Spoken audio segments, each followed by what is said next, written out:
우리가 살펴볼 룻기의 시대적 배경은 언제일까요? 룻기 1장 1절 말씀에 보면 사사들이 치리하던 때에, 그러면 이 사사 시대의 특징이 무엇일까요? 그때의 왕이 없으므로 각기 자신의 소견에 옳은 대로 살았더라 라는 것이 이 사사 시대의 특징이었습니다. 그럼 지금 이 시대가 사사 시대와 너무 비슷해 보이지 않습니까? 우리가 살아가는 이 시대에도 하나님의 기적이 일어날까? 유다 베들레헴이라는 곳에 엘리멜렉 가족이 살고 있었습니다. 이 네 사람이 베들레헴에서 살아가다가 흉년이 임하자 모압 땅으로 이주를 하게 됩니다. 단순한 이유입니다. 먹고 살기 위해서. 하나님도 필요 없고 왕도 필요 없고 하나님의 말씀도 기준이 되지 않고 그저 내가 원하는 것, 먹고 사는 문제, 그것 때문에 자신들 마음대로 움직이며 사는 것, 그 모습이 사사시대의 특징이다라는. 하나님께서 그런 자들에게 어떻게 하십니까? 엘리멜렉 가정에 벌을 내리시는데요. 첫 번째로는 엘리멜렉이 죽었고요.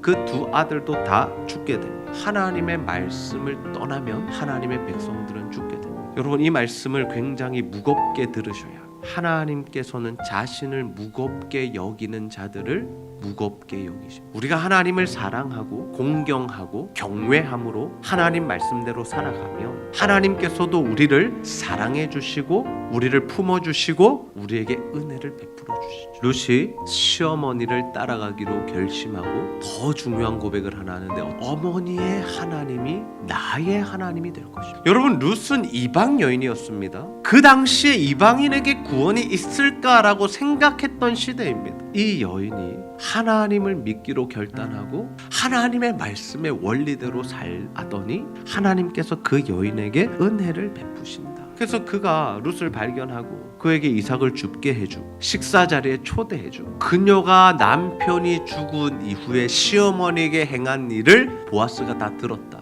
이 여인이 하나님의 품에 보호를 받으러 온 것이기 때문에 하나님께서 내게 상 베푸시기를 원한다라고 이야기합니다. 보아스는 엘리멜렉의 친족이었고 특별히 기업 물을 자였습니다. 보아스가요, 장로들 앞에서 하는 이야기인데요, 그가 기업을 물으면서 두 가지를 회복시켜 줍니다. 죽은 자의 기업을 찾아주었습니다. 재산을 다 찾아준 겁니다. 그리고 두 번째, 그의 이름으로 아들을 낳아 그들의 대가 끊어지지 않게 했다.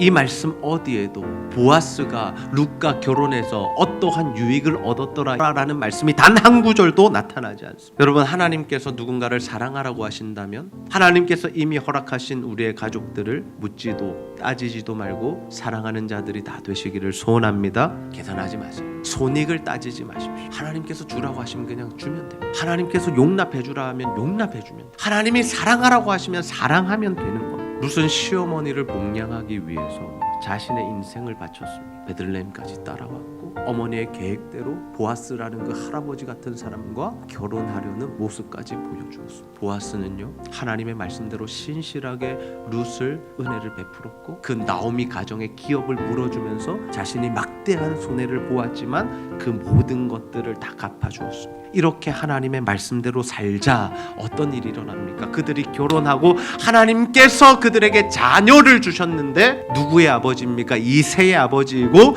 이새는 또 누구의 아버지냐? 다윗의 아버지였다. 룻과 보아스, 하나님의 말씀대로 살았던 자들을 통해 지금 예수 그리스도가 오고 계시다라는 것. 하나님의 말씀대로 살아가는 자들을 통해서 예수 그리스도께서 이 땅에 나타나시고 하나님의 역사가 일어난다는 사실을 믿으시기를 바랍니다.